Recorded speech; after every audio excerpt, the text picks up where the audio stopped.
Hi అండి, welcome to Yoddhas kitchen. ఈరోజు నేను మీకు ఈ చిట్టి టమాటాల పచ్చడి చేసి చూపిస్తానండి. ఇవి చాలా రుచిగా ఉంటాయి. ఈ టమాటాలు దీంతో చారు కూడా మనము చేసుకోవచ్చు. వీటిలోకి కావలసినవి పచ్చిమిర్చి, నేను పండు మిర్చి తీసుకున్నానండి, టేస్ట్ బాగుంటుందని. నువ్వులు, వెల్లుల్లి రెబ్బలు, కల్యమాకు, ధనియాలు, ఇంకా కొన్ని ఐటమ్స్ నేను చట్నీ ప్రిపేర్ చేసేటప్పుడు మీకు చెప్పుకుంటూ చూపిస్తానండి. మనము స్టవ్ ఆన్ చేసుకొని కడాయి పెట్టుకుందాం. ఆయిల్ వేసుకుందామండి. ఈ చట్నీ ఇడ్లీలోకి కానీ, దోశకి, చపాతీకి, వేడి వేడి అన్నంలోకి చాలా బాగుంటుంది. ఆయిల్ వేడైందండి. ముందుగా జీలకర్ర వేసుకుందాం.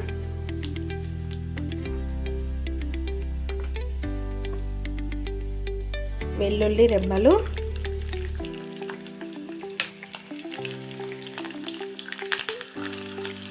పచ్చిమిర్చి, ధనియాలు, నువ్వులు,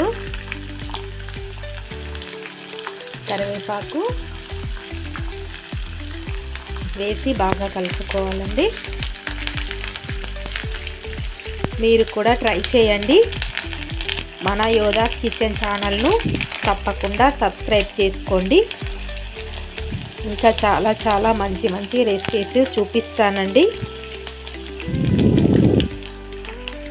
ఇప్పుడు ఈ చిట్టి టమాటాలను ఇందులో వేసుకుందాం.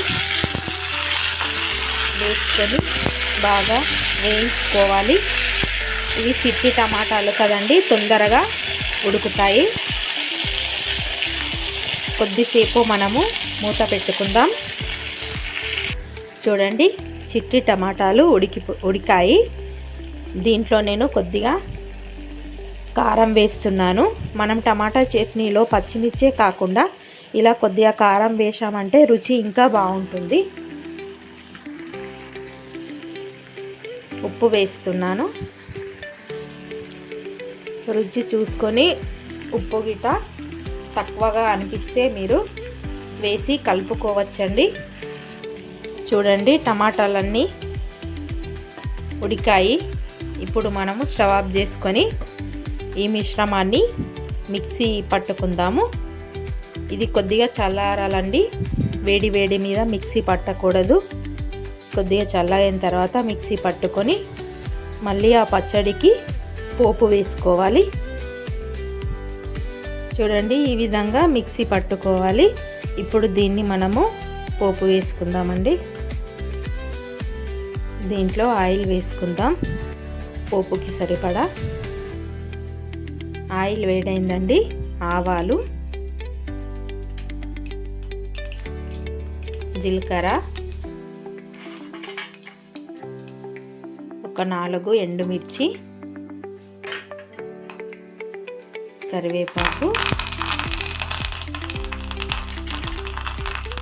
కొద్దిగా పసుపు వేసుకొని బాగా కలపాలండి. చూడండి, ఇప్పుడు ఈ పోపు పెట్టుకున్న మిశ్రమాన్ని పచ్చడిలో వేసుకోవాలి. వేసుకొని కలపాలండి. చూడండి, చిట్టి టమాటాల పచ్చడి ఎంత బాగా కుదిరిందో. మీరు కూడా ట్రై చేయండి.